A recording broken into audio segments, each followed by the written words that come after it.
Welcome everybody to this webinar. Apologies for the slightly late start, just rounding up our panelists, but I'm delighted to say we've got a fantastic group of people to speak to you for the next hour or so.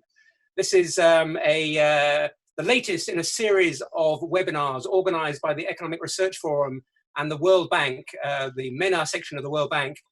And today we're going to be talking about macroeconomic fragility and debt data transparency in the region. So my name is Ramesh Vaidyanathan. I'm an economics writer based in the UK. And I've been working with the Economic Research Forum for the past 3 or 4 years, in particular as one of the founding editors of the Forum, which is a policy portal for discussion, research-informed discussion of policy issues for the region. So I'm delighted to welcome as our lead speaker today, Nguyen, who is a senior economist at the Office of the Chief Economist for Middle East and North Africa at the World Bank. So good morning to you, Ha. It's good to have you coming in. Afternoon for us over here in Europe and the Middle East. And I'm delighted to welcome our two panelists, discussants of what Ha will be saying.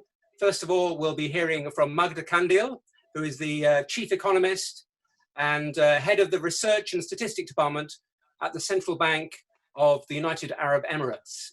And Magda is a frequent contributor to the forum, and it's always lovely to receive her pieces.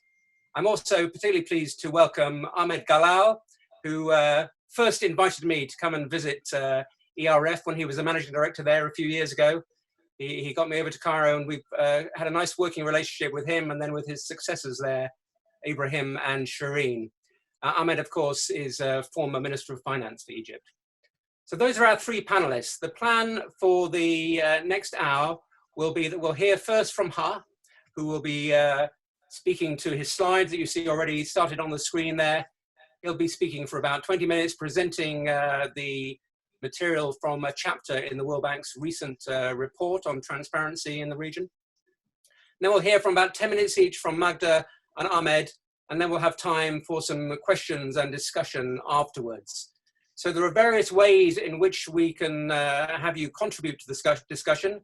If you go to the bottom of your Zoom page, you'll see a button called Q&A, and you can put questions to the panelists there, write them in, and they can answer either by typing answers or by addressing them during the discussion.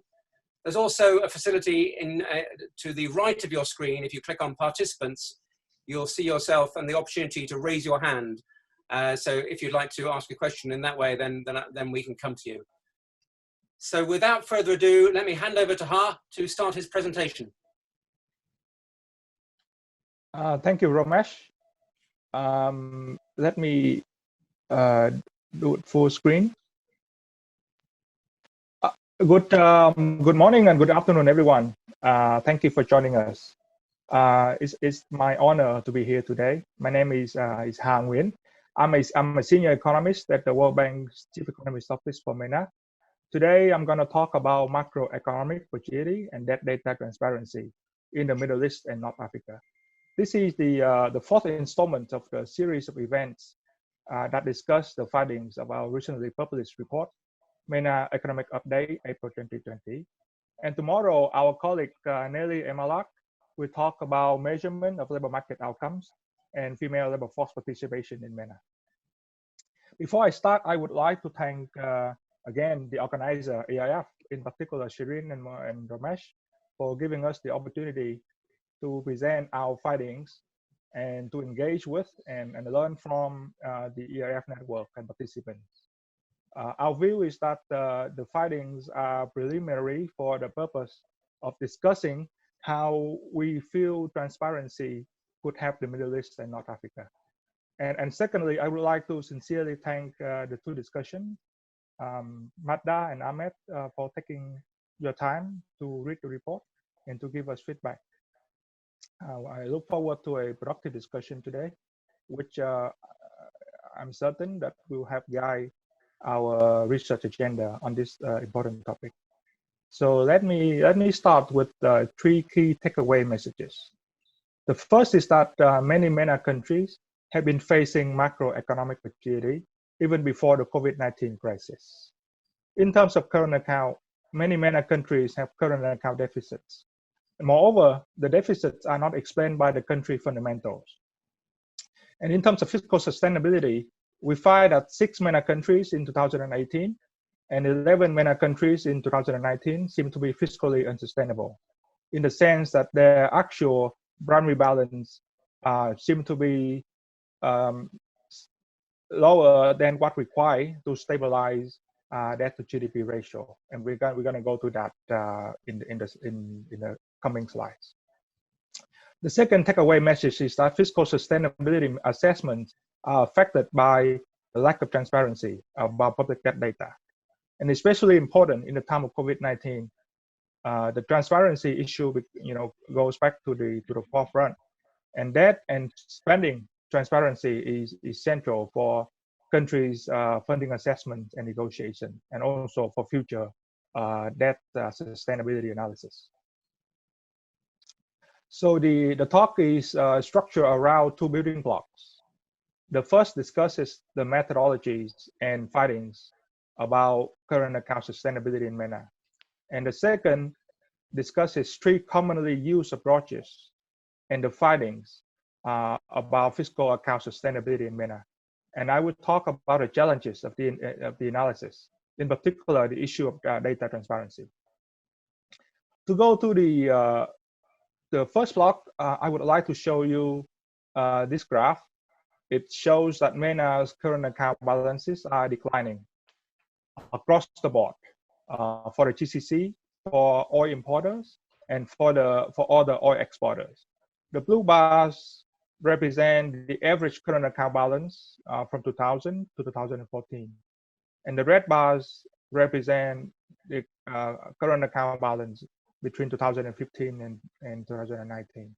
And as you can see, they are declining for all the 3 groups. People may say that this is understandable because oil prices were significantly lower in the latter period. It is true, and we try to account for that by running a cross-country econometric regression to take care or take into account countries' fundamentals. So we include here well-known, well-used country fundamentals such as demographics, growth acceleration, productivity, and changes in commodity prices, including oil prices and food prices, which are relevant for MENA countries. So the idea is that after removing the effect of these well-known fundamentals, we're going to look at the epsilon IT, which is the remaining, the residual of the regression, which is the remaining of the current account balance. And this slide shows the results. So we split the MENA countries into 2 groups. The first group's on the left-hand side that has Algeria, Lebanon, Oman, and Tunisia. These countries all have their epsilon IT, which is the unexplained current account balance, significantly below 0. Let me spend a little time to explain here. So the blue line represents the estimate of the residual, and the red and green lines represent the upper bound and the lower bound estimates of the residual. And the yellow line captures the forecast of the residual in the future, meaning in 2021 and 2020. So also the countries that have all 4 lines below zeros are included on the left-hand side. So what it says is that after removing the effect of the fundamentals, these 4 countries still have their current account balance significantly below 0. And that's our interpretation of unsustainability. And for the rest of MENA countries, the residuals are not significantly below 0, so they belong to the right-hand side. Moving to fiscal sustainability, we follow 3 commonly used approaches. In the first approach, we construct required primary fiscal balance that stabilizes the public debt to GDP ratio, and we compare it to the observed primary balance.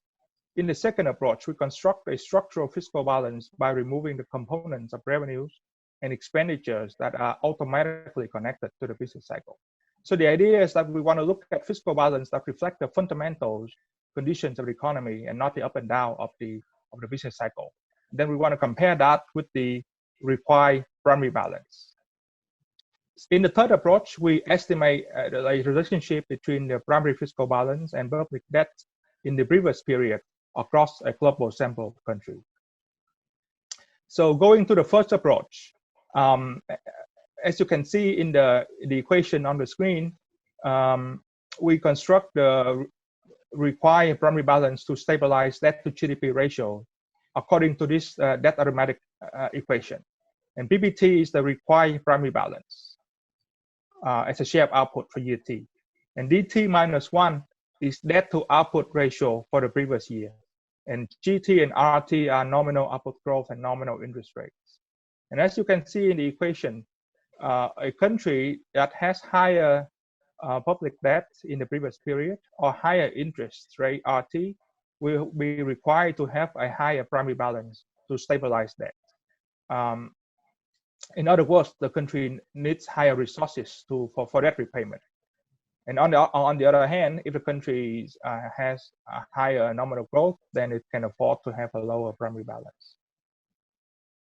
In the second approach, we construct structural primary fiscal balance by removing the components of revenues and expenditures that are automatically connected to the business cycle, following the two equations on the screen, where Y and Y stars are real and structural components of output. And we need to calculate R star and G star, the one in red, as a real structural revenue expenditure. And from that, we can calculate PP star, which is the structural primary balance. So following closely to the literature, we set theta R equals 1 and theta G equals 0 to calculate R star and G star. The reason why theta R equals 1 is that to the extent that tax rate is constant, the cyclical revenue is a constant share of cyclical output. And the reason why theta G equals 0 is that it's hard to think of a component of the expenditure that are automatically connected to the business cycle. And note that this is different to discretionary government spending.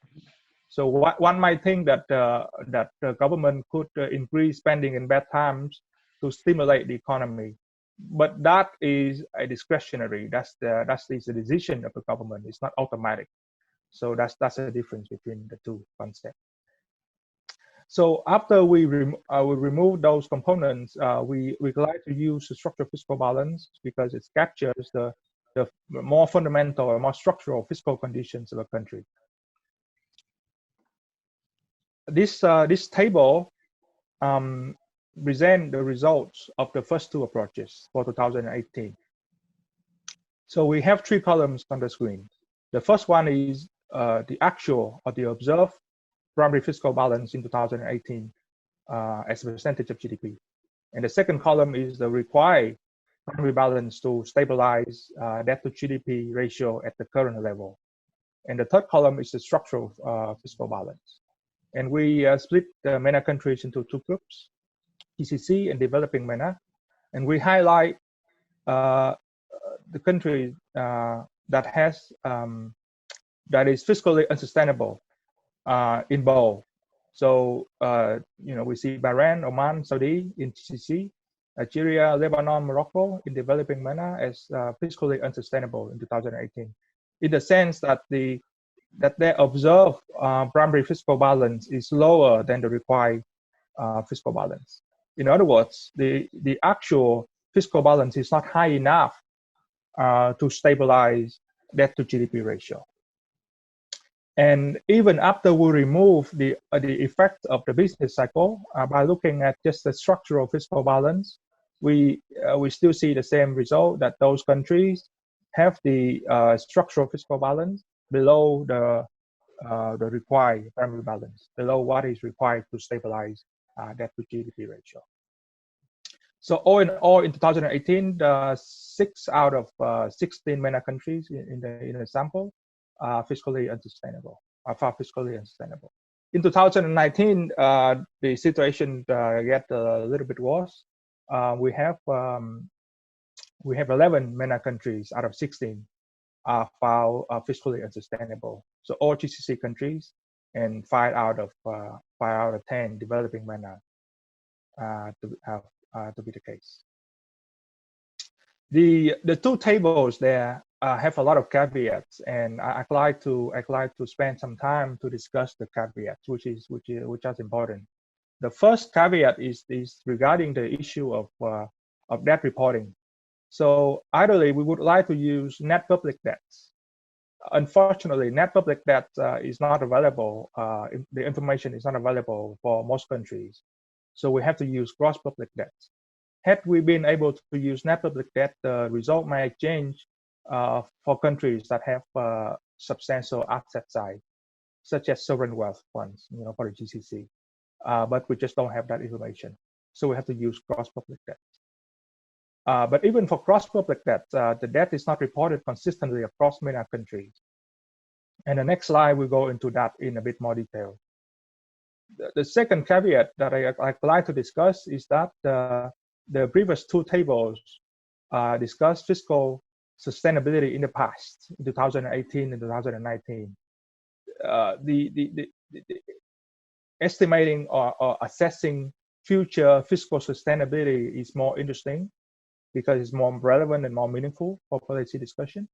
But doing that is a lot more difficult because it's subject to a greater uncertainty.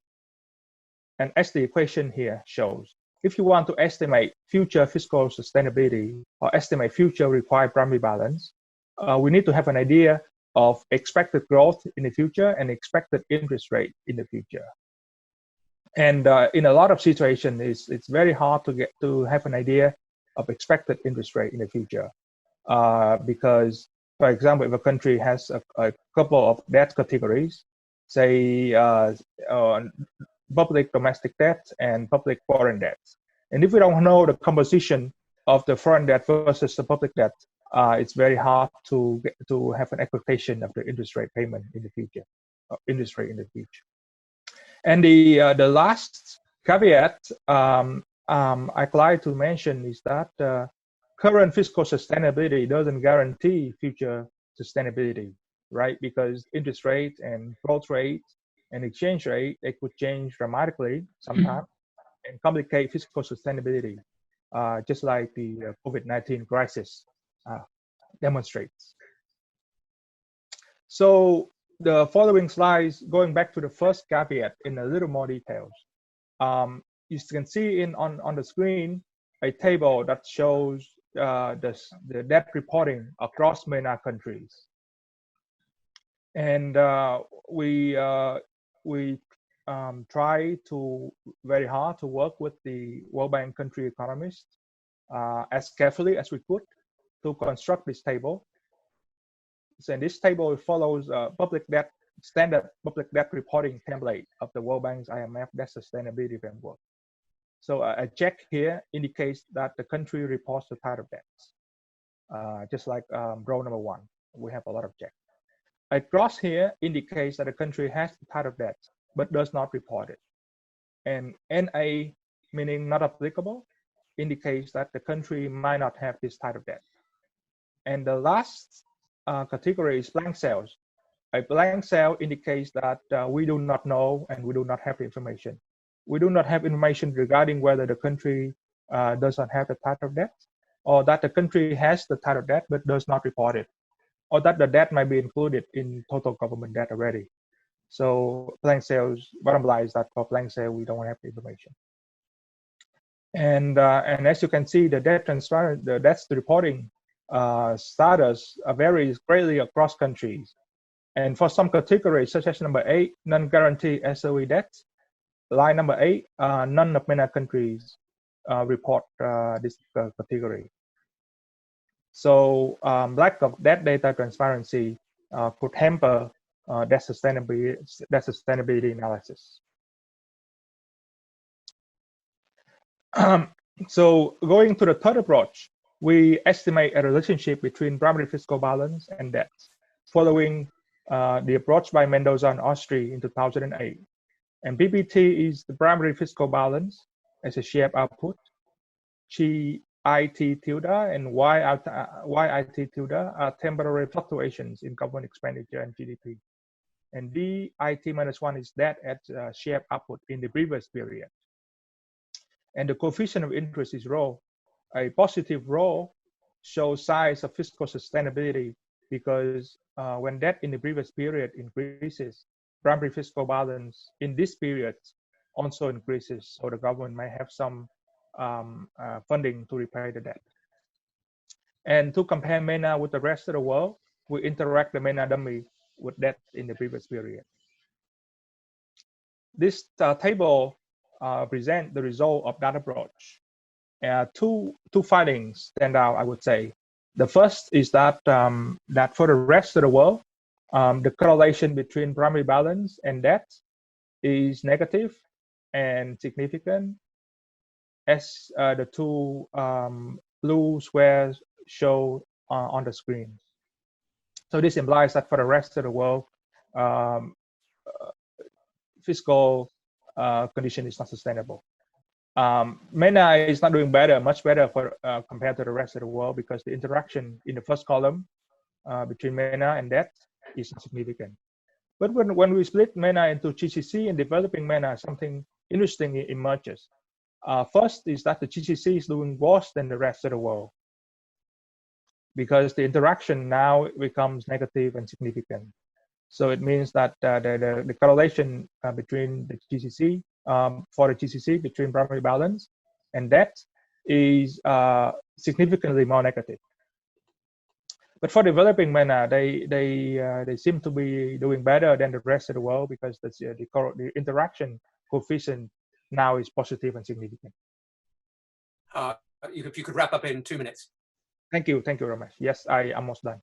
So this graph shows it visualizes the result in the previous table, and here we have two lines: GCC, developing MENA, and rest of the world. And the bands represent the 90% confidence interval.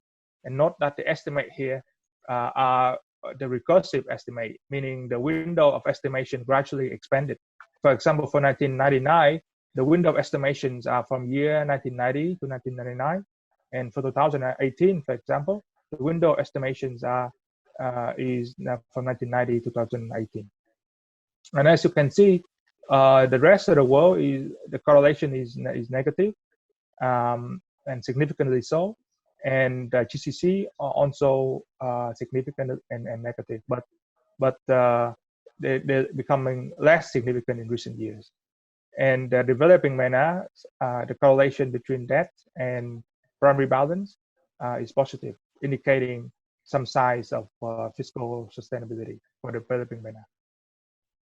So to conclude, we find that the current account balances in 4 MENA countries are unsustainable, and 6 MENA countries in 2018, and 11 MENA countries in 2019 are found fiscally unsustainable. And it seems that developing MENA seems to fare relatively better than the GCC. But of course, all these results are preliminary and subject to change, I would say, if more data would become available. And to make a broader point, currently any finding regarding MENA's debt sustainability should be interpreted with caution, given the incomplete reporting of that data. In other words, unclear debt information could hamper the analysis and hamper policy debates, especially important in the time of COVID-19. Transparency about current debt stock and future flows of debt, as well as the uses of funding, is important for funding negotiations and for future debt sustainability analysis. And with that, I stop here, and I thank you for your attention. Over to you, Ramesh. Thank you very much, for that excellent presentation. Let me remind participants that do feel free to ask questions. The Q&A format is available, where you can type in a question. There's one in there for you, Ha, that you might want to reply to by typing in a little while. Alternatively, you can click on raise hand, and we can come to you after we've heard from our discussants. But let me now hand over to our first discussant from the Central Bank of the UAE, Magda Kandil. Magda, over to you. Thank you very much, Ramesh, and thank you to ERF for the invitation and the opportunity to work with this report and comment on this report. I'm just having a hard time. Oh yes, here. Can you see my screen or not yet? It's just come up, Magda. We can see it. You can see it? Yeah. Okay. Can you see it just now? Click on start show. Start show. Set up slideshow or start show. No, it's not. Okay. I think we're in business now. Can you see it? Perfect. Yes. Okay. Thanks again for the invitation. It's a pleasure to be here, and I thank the ERF and the World Bank for this opportunity. It's a treat to be able to get out of our silos at this difficult time and interact and exchange intellectual debate on important issues. I thank the World Bank for the informative report and he for his very informative presentation. I think I'm constrained by time, so I would like to prioritize here. I'm going to try to put an economic narrative around the story, which is technical, presented by he, but having also reviewed the report, I would like to focus on the main themes coming out of the report. The main theme that the economy, the chronic low growth syndrome in the region. The second main theme is the fact that the MENA countries have been suffering from the lack of statistical capacity and transparency in terms of data. And then I would like to conclude by the way forward, having shared with you some evidence and some narrative to explain those structural constraints in the environment. So I'm going to focus on a few indicators of macroeconomic fragility. Throughout this presentation, I would like to make a distinction similar to what he did, distinguishing between two different groups in the region, the non-resource rich group and the resource-rich group. In terms of inflation, the resource-constrained groups have been suffering from high inflation, and I think this is the result of a long history of imbalances. These imbalances have eaten quite a bit of the available international reserves. Depreciating currencies, which were forced in many cases, resulted in high inflationary pressures, particularly given high dependency on imports and for consumption and for production. They've resorted to subsidies in some cases to try to fill in the gap and mitigate the impact of the high inflation on the economy. However, this have resulted in big problem as far as fiscal sustainability, which is something he has explored technically. So in general, this group of countries have been managing the economy with expansionary combination of expansionary fiscal and monetary policies. The GCC have kept inflation in check, but this is due to in great deal to the stability of the exchange rate peg, to which they remain very committed. This means that they've insulated their economies from fluctuations in the exchange rate, and they've been able to import inflation from the global economy. And of course, the global economy has been, inflation has been in check recently, coupled with the fact that the dollar has been appreciating. So that helped to keep inflation in check. In addition to that, many of the governments in the region have been able to afford subsidies to mitigate the effect of inflationary pressures, so that helped to keep inflation in check. More recently, with the decline in the oil price, we've seen this economic slowdown, and this has resulted in excess supply, particularly in the housing component, where the housing is a dominant component of the CPI basket, and this has slowed down with the decline in employment. So this is a result of the recent development in the oil market and the slowdown in economic activity in many of the GCC countries. On the growth side, we're seeing the mirror image of the inflation story. So in the resource-constrained group, we see that there has been very sluggish growth. Despite expansionary fiscal and monetary policies, this is related to structural bottlenecks on the supply side of these economies, where protection measures have been prevalent in many sectors. This have precluded fair competition, particularly for the private sector. The state has remained very dominant in key sectors of the economy. Weak competition, ineffective bureaucracy, red tape, underdeveloped value-added chains, particularly in key sectors sectors of the economy, such as exports. This is to add to the instability that the region has seen, particularly a group of countries in this particular group where there have been a wave of social unrest and political upheaval that have painted a lot of economic uncertainty. This is in contrast to the GCC, and even though they had been doing well in terms of economic growth during the oil price boom, more recently, I think with the decline in the oil price and the constraints on oil production imposed by the quota constraints by OPEC plus, given the glut of supply of oil in the global market, this have left the region struggling, and the GCC and the other resource-rich countries struggling about how to diversify away from oil. The structural change that took place back in 2014 that have created a wave of visions to try to diversify, but they remain to be challenged by the fact that traditionally they have been dependent on government spending. Government spending now is constrained by the lack of resources. The business environment also needs to be overhauled in some cases, particularly where there is a challenge in terms of education, in terms of institutions, inadequate human capital, and so on. So their growth indicators have slowed down significantly, and they are trying to diversify going forward. In terms of unemployment, unemployment has been high and chronic, particularly in the resource constrained group. They're very populous because of the low productivity, and there is also skill mismatch between abundant supply coming from the university graduates, mostly youth. They are unemployed.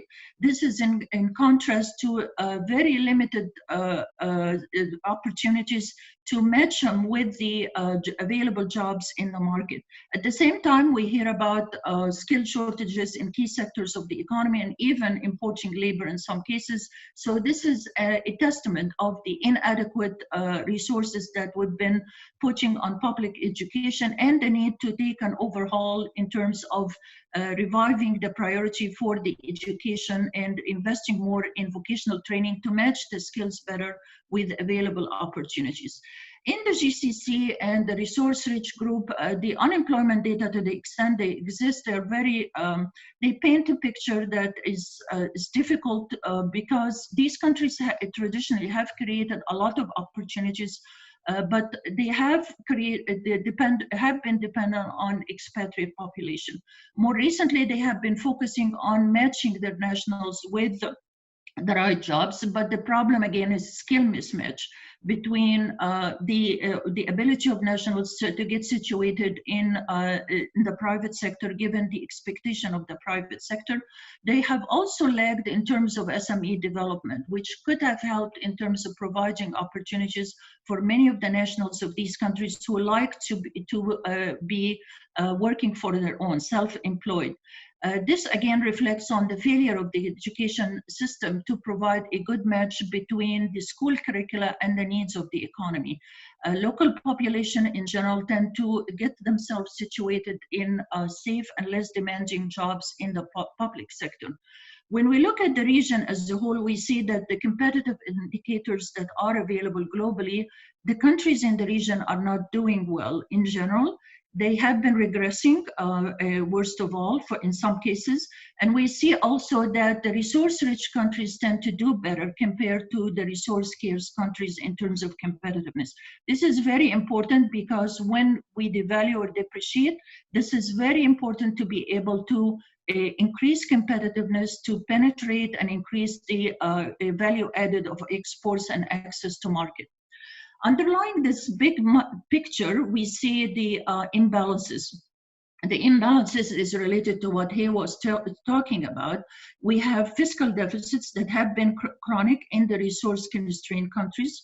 This is related to what we've described as far as the dominant role of the states and many subsidies. Such subsidies were not targeted for the most part, and they have been available to everyone in the form of price subsidies.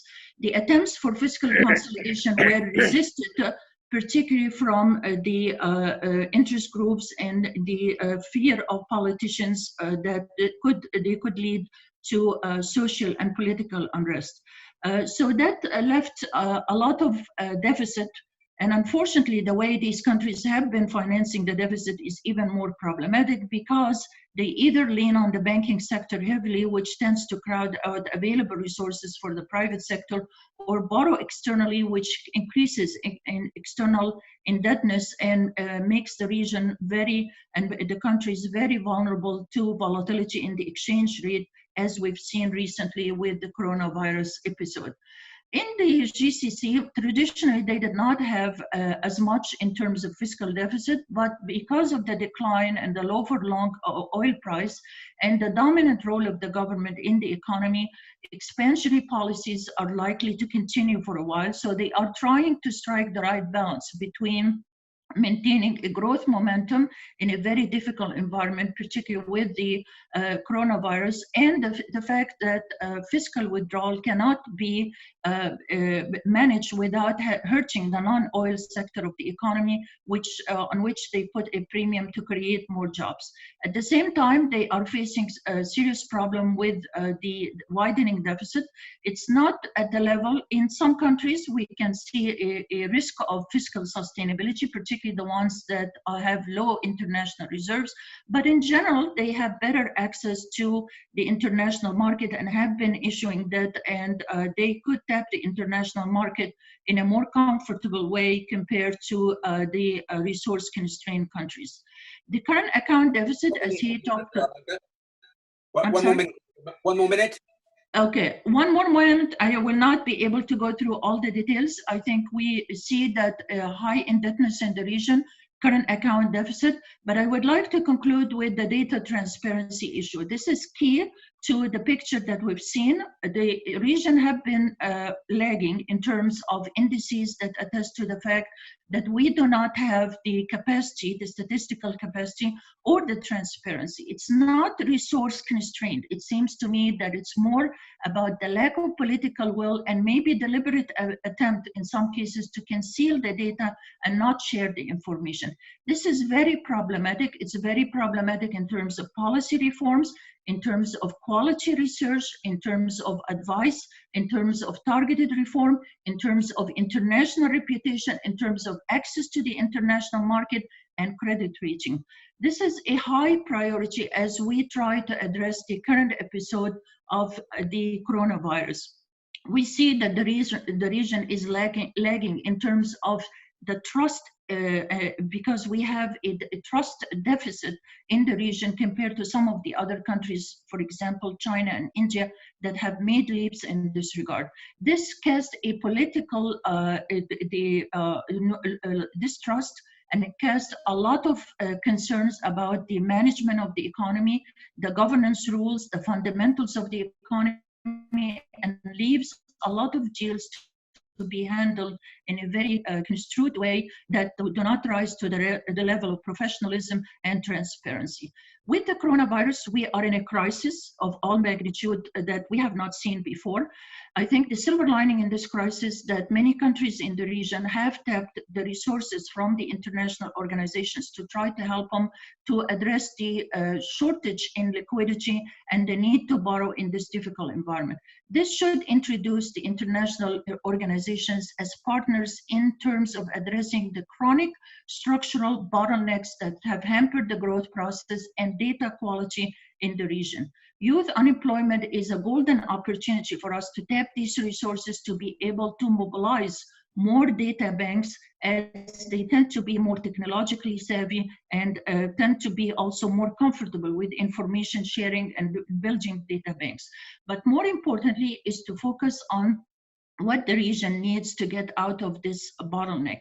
Sharing information, doing good analysis, establishing data banks, aligning methodologies with the best practices, setting even conditionality in the form of consultations with the international organizations, and partnering with ERF and the Arab Monetary Fund in order to subscribe countries in the region to the most sophisticated specialized data dissemination center.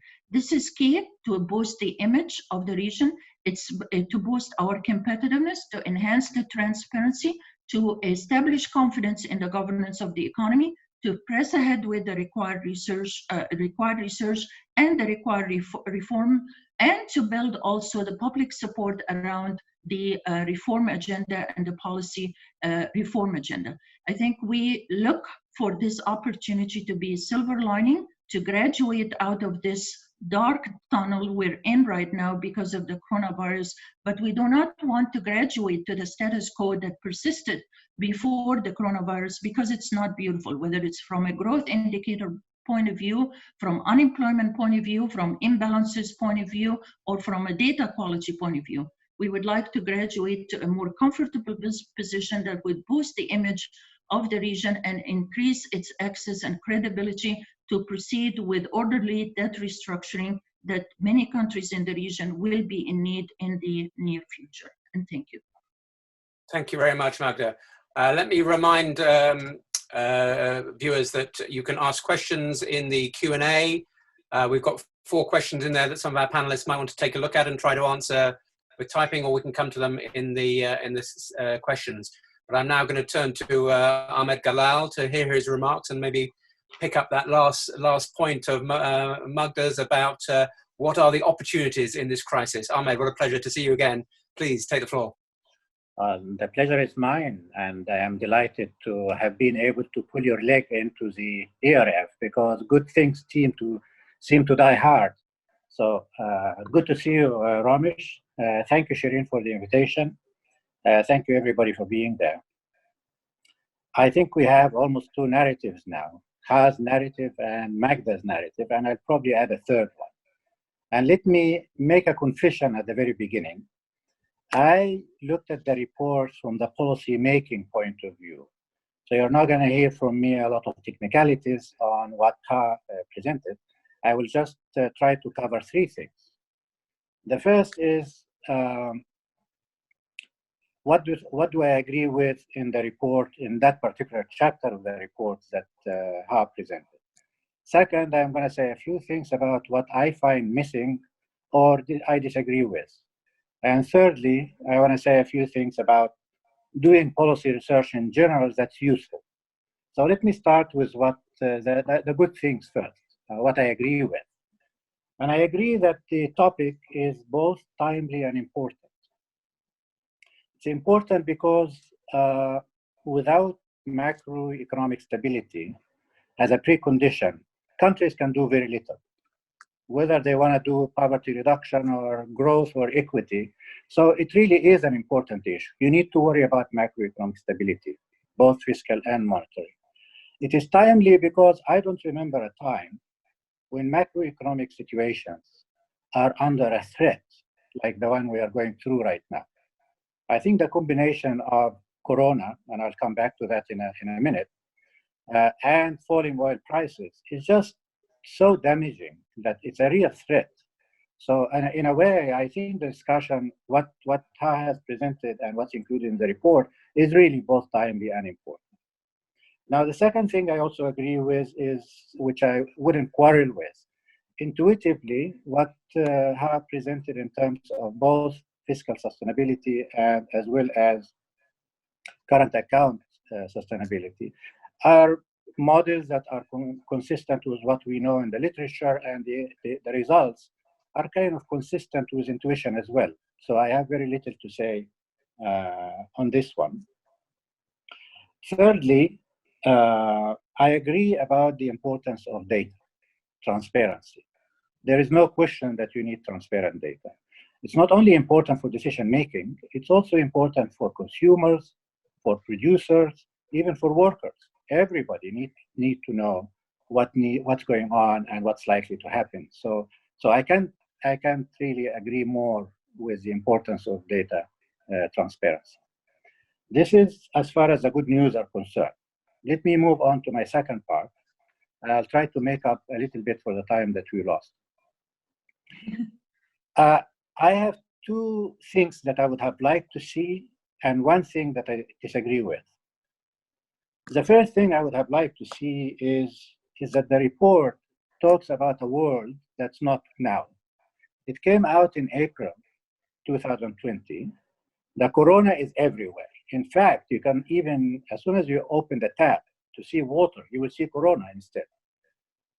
Nevertheless, the two models that our friend Ha has presented say nothing, totally agnostic about the crisis. I think the crisis is unprecedented. It's in terms of its magnitude, its impact, it's just extraordinary. It reminds us of the 1930s. Hasn't happened since. And when your house is on fire, if I were to put myself in a policy-making position, I wouldn't care less about productivity or anything else for that matter. I would want to put the fire down to begin with. And what makes this crisis particularly different from anything we are seeing is that it does involve loss of lives from corona, coupled with the disruptions of both supply and demand. And indeed, there is a possibility that these problems are going to spill over to the financial sector. That is a deadly combination. It's not like the financial crisis of 2008. It's a very different type of crisis. Second, it also coincides with the fall in oil prices. And for this region, that is really important, because not only for the exporting countries, they're going to lose revenue, but even for the oil importing ones, because they are going to see remittances diminish, and they are also going to see foreign aid, if any, also diminish. That's another one. And the worst part of the story anyway with that crisis is that we don't really know when it's going to be over. So in the middle of all this, and I read a report that talks about fiscal and current account sustainability, and there is really no discussion, no room for talking about that crisis. I find that to be a glaring gap. So that's my first point on the things that I found missing. The second one that I also found really missing, and I'm reading that as again from the perspective of a policymaker, and it does say that MENA economic update. So it doesn't say an economic journal of one kind or another, where people present models and they provide results, and that's the end of their business. Policymakers are looking for diagnosis of problems and possible solutions to the problems. And there is hardly anything on what to do with the current dire situation that we are in. And what makes things really difficult from a policymaking point of view is that we do have a few trade-offs that are of the very difficult type. Policymakers have to think about saving lives or activating the economy. They need to think about protecting workers and firms, but also they need to worry about macroeconomic stability, because if they overspend, they're going to be in trouble down the road. And of course, there is a trade-off again in terms of what you do now can have very negative consequences down the road from the point of view of fiscal and current account sustainability. Countries are borrowing like hell. There is helicopter money. Central banks are likely to be printing money. I mean, there are real problems on the macro side, and the trade-offs are severe and hard, and nothing in the report says anything about them. It's like total divorce. Now, let me get to the last point that I really disagree with this point about data transparency being a cornerstone of the entire report. In fact, as I said before, of course, I agree that data should be transparent. And in fact, ERF has done a really good job in dealing with local statistical offices. And probably for the first time, there is an institution that puts on the website lots of micro data that was not available before. So obviously, I do believe in data transparency and sharing of data. However, the trouble is that policy, this is talking about the world where politicians are, just like Magda said, as a matter of fact, politicians don't mind whether they reveal the data or not. Of course they do. Politicians do want to reveal certain data, want to conceal certain data. They control the data. What do they do that? They are not waiting for the World Bank to tell them about the beauties of making data transparency. They have their own little calculation. How do I stay in power? And that is what determines. Talking about transparency of data as a good thing is not a good sell. It doesn't work. It's an add-on. It's something that wishful thinking. You need to understand the politics of a country to be able to say something sensible about transparency of data. I am done with my second major point, which has to do with reservations or missing things. And now I want to make a few very quick and broad comments about policy research in general. I think policy research is not journal. It's not about writing journal articles. Every place has its own characteristic. And I like to in that vein, I like to suggest a slogan that I quite like, which is, it's better to answer the right question imperfectly than to answer the wrong question perfectly. Asking the right policy question is the important thing to start with. If the question is only to find whether one variable is significant in influencing one outcome or another, well, that is not necessarily a policy question. But policy questions have to do with alternative policy instruments and the likely impact of each of them on an outcome. When that is not there, I think that the place for the research is somewhere else, other than policy reports of the kind that we're discussing today. Now, the second point I want to make is, I don't think one can anymore think about the world abstracting from politics. Of course, I realize that the World Bank is not supposed to interfere in the political affairs of countries. But the minimum research coming out of the World Bank should take politics at least as a constraint. So in a way, you want to frame the problem such that it's a maximization of whatever you're maximizing, subject to a political constraint along with other constraints, financial constraints or something else. So one cannot live in a world that is empty of politics. That world does not exist, and it doesn't work. And whatever one says usually doesn't fall on deaf ears anyway. My last point actually is a bit broader than the discussion of the report and particularly the World Bank. I think the world is changing in a very serious way. I think the old way of doing business is probably not going to work for us very well anymore. Business as usual is not a good idea. Globalization is being deglobalized. Liberalization is being curtailed. The role of the state is proving to be a bit more important than it used to be. There is something that falls upon our head, all of us.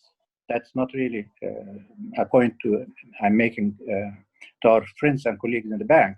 This is really anyone who is interested in the development. I think it's time for us to rethink where we stood before and where we need to stop in the new world. And I want to stop here, and I thank you for your patience. And I did it in 10 minutes. Thank you very much, Ahmed. Appreciate that. So there are a few questions in the Q&A, but a lot of them are quite focused narrowly on a particular country or a particular issue around the data.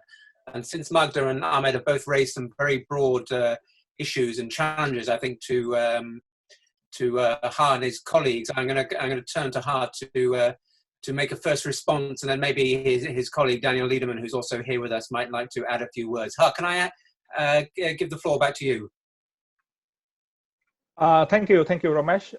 Thank you, Magda and Ahmed, for the great comments. A lot of food for thoughts, I have to admit, for our work, for this work and going forward.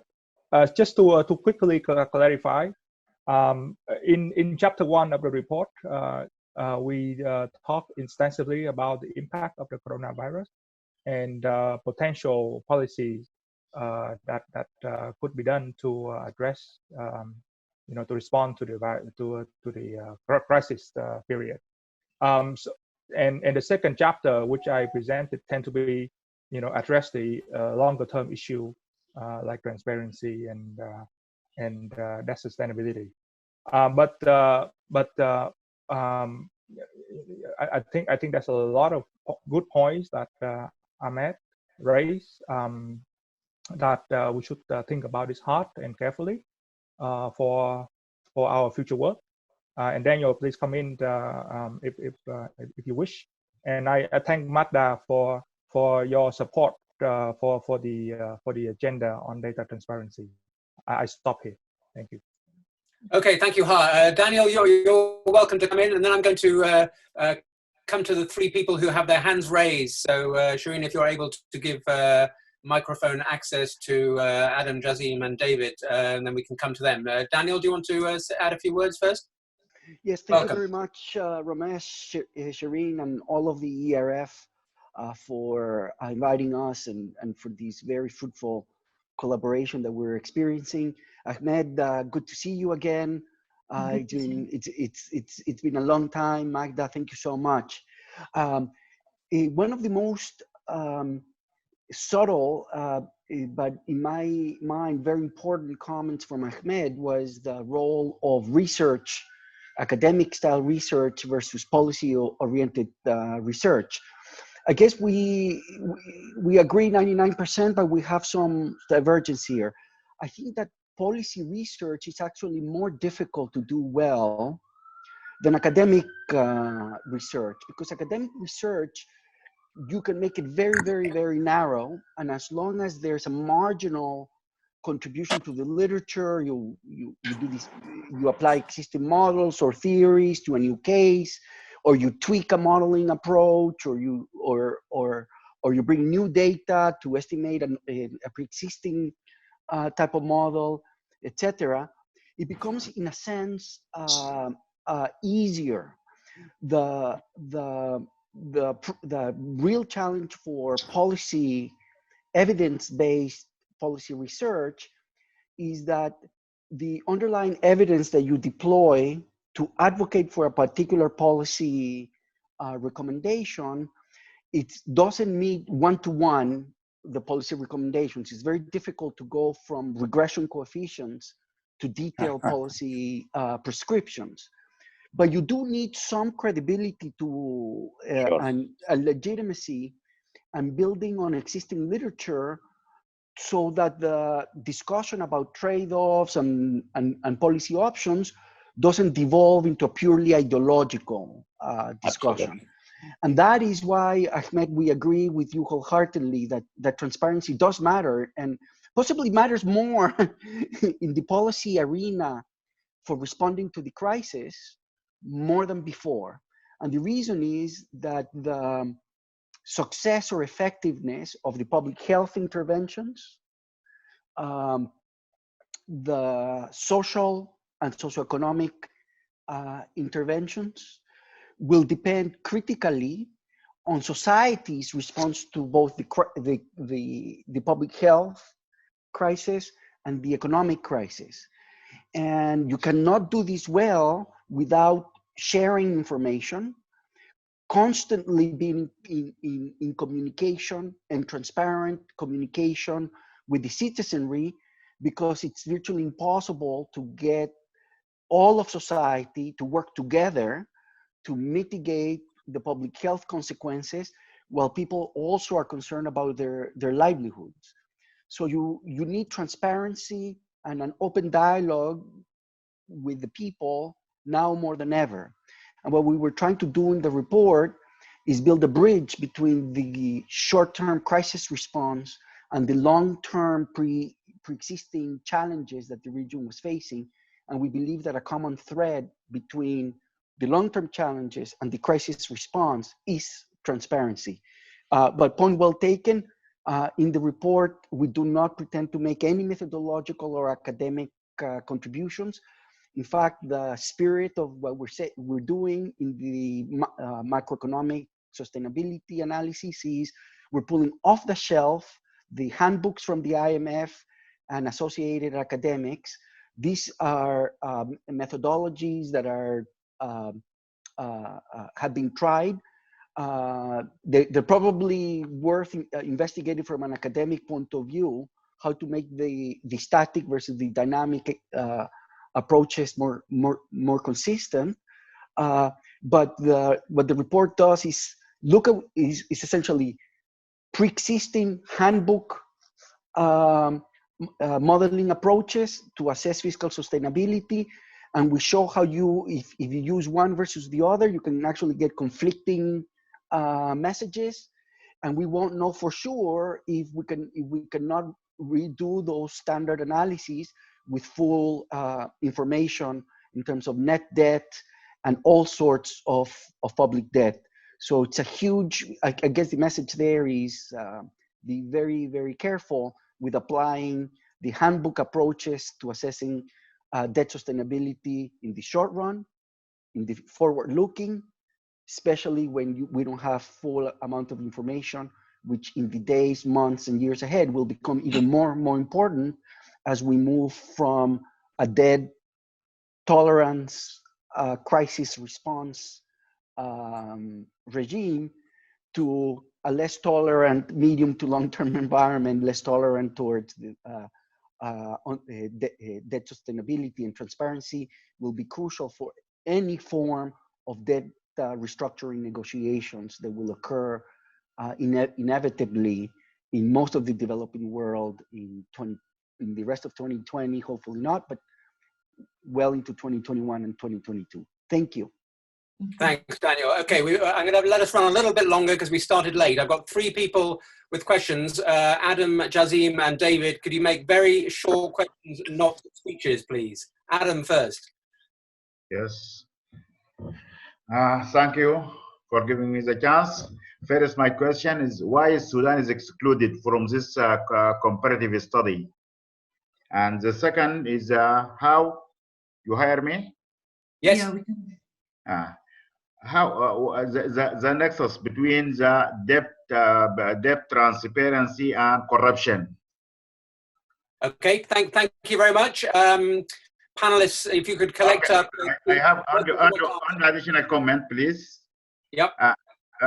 These are general comments. This time for the panel, it is always during the holy Ramadan. It is associated with the time of breaking fasting. So this is why the attendees is very low, because it is very critical time, particularly for women. They are in the kitchens. Thank you. Jazim Hussain. You need to unmute yourself. Bonds and international financial markets really in difficult times. Any readings into that? How come they are able to do so? Really, issue bonds at a high cost. Is this a new trend we are going to see in the wake of the pandemic? Thank you. Thank you very much. And finally, David Judge Schwartz. David, unmute yourself. Thank you. I'm muted. Hold it. No, you're fine. Go ahead. You can hear me? Yes. Oh, okay, good.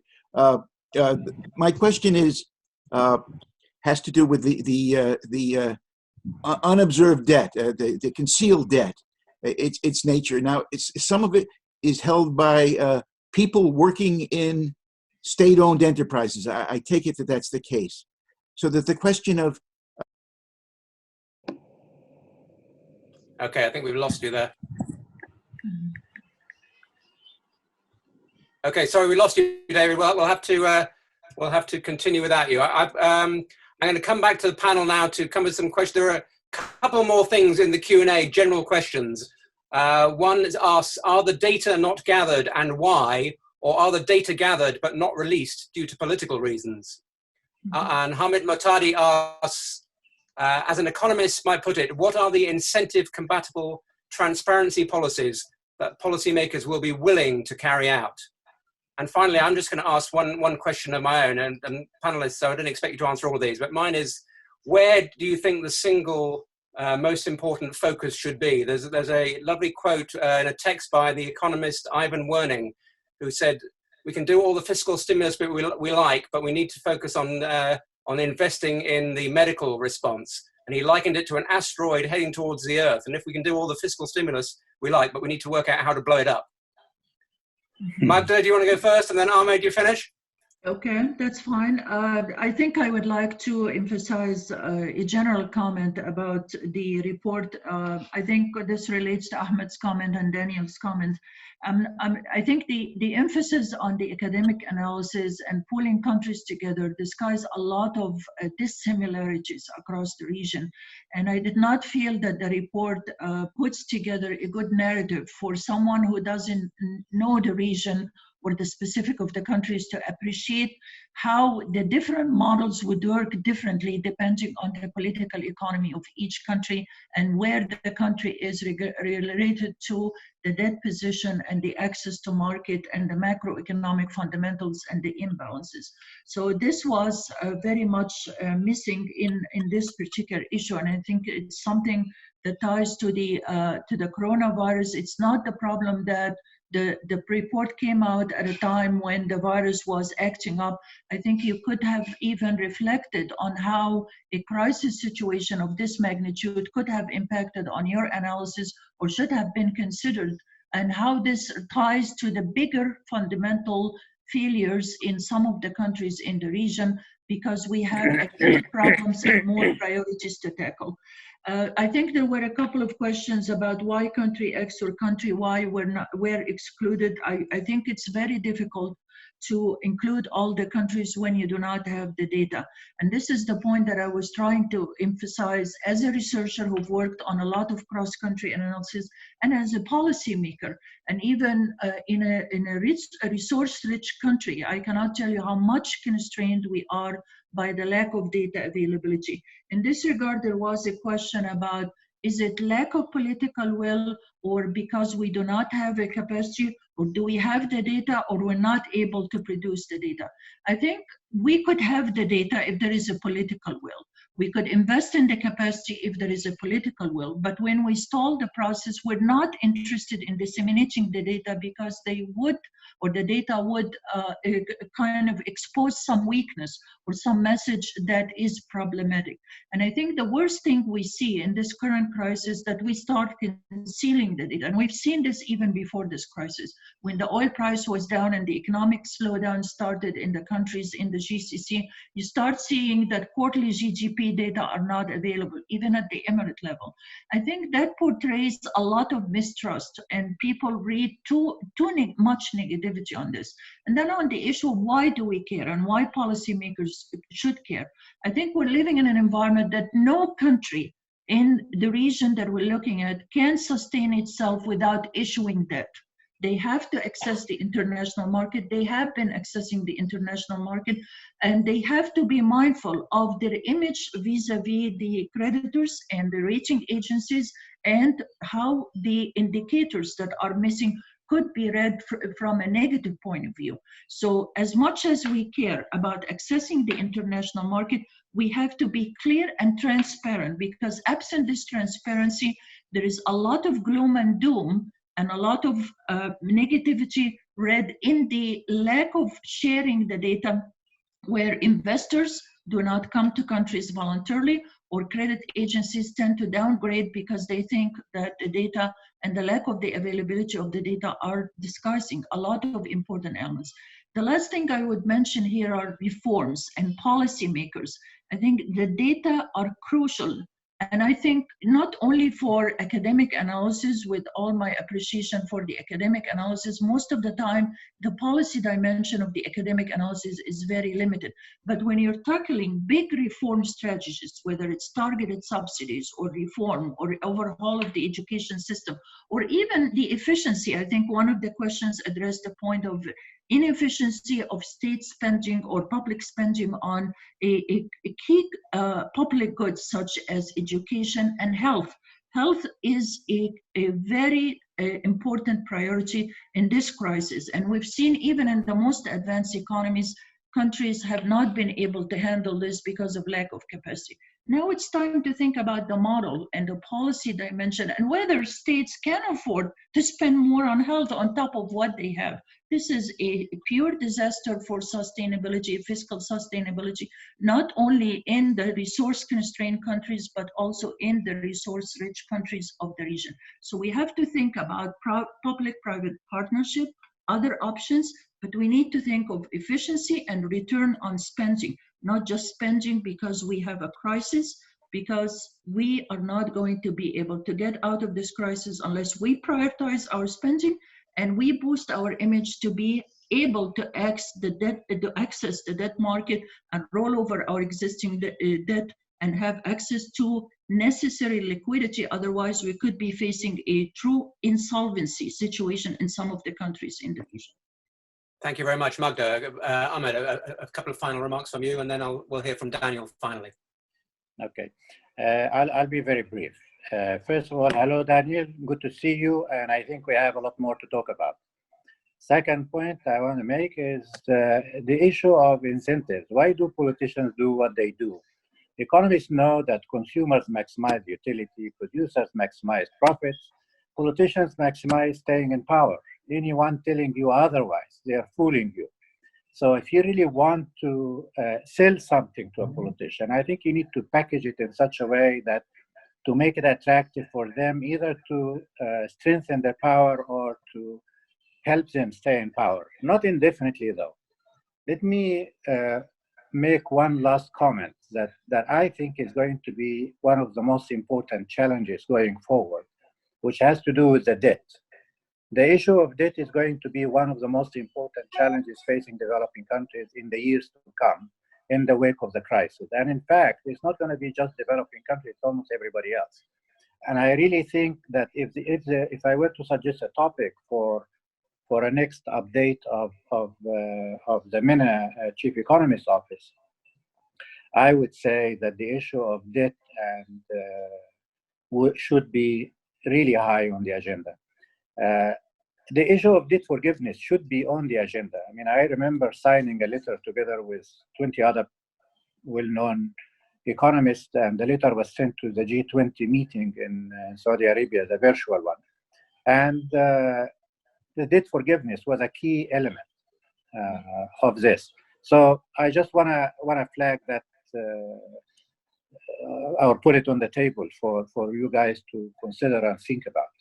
But otherwise, it was fun. Thank you very much. I appreciate what you guys are doing. Okay, bye. Thank you. Bye-bye. Thank you, everybody. On behalf of the Office of the Chief Economist for MENA and my co-authors in the report, thank you so much for yet another fantastic opportunity to have an open, transparent discussion based on available information and the non-available information that we wish we could have in order to be even more informed. Regarding political regimes and incentive-compatible transparency, I think everybody understands that we cannot opinionate about our personal preferences of the types of political regimes that we wish we had around the world. But what we're trying to do is precisely what Ahmed was mentioning, what Magda was mentioning, which is to try to convince all leaders in the region, regardless of the nature of the political regime, that it's in their best interest to be more transparent. Lack of transparency might help maintain, let's just say, stability in the short run, or it might seem that way because of a historical persistence of lack of transparency, where having privileged access to information becomes a source of power and authority itself. But looking forward, regardless of the nature of political regimes and the nature of political checks and balances in any society, it is in the interest of political leaders and opinion makers to try to advance the broad interests of society. Because as society prospers, generally, legitimacy of the rulers gets strengthened. And with legitimacy, you become more effective, and you can pursue more effectively at lower costs policies that you believe are in your own private interest and in the society's interest. In political science, there's a big literature about that politicians in all sorts of political regimes face sort of the same constraints of legitimacy, credibility, and they all share a common source of legitimacy, which is if an economy is growing and it's broad-based, then your base of support grows, and that's consistent with the political stability that some leaders might be pursuing. And what we're trying to do here is to show with our best guess estimates that more transparency is associated with higher subsequent long-term growth, and B, trying to point out that in the medium to long-term agenda, there's two key areas for MENA of, on the one hand, fiscal and debt sustainability, on the other hand, labor market performance. We have a long road to travel, figuratively, in terms of bringing MENA to international standards of precision of indicators and transparency and access. In a future, tomorrow we'll hear from an young Egyptian academic economist, Nelly El-Malak, on the labor markets. And in June 1st, we will have another webinar on measuring poverty and data gaps and how to overcome them. But broadly speaking, I can tell you that what we've seen in our own work at the World Bank is that there's two sources of lack of transparency. One is true, there's lack of institutional capacity in some countries, particularly those that are coming out of long periods of conflict or that are in developing country context, where there's a real need to ramp up the institutional capacity of the statistical agencies.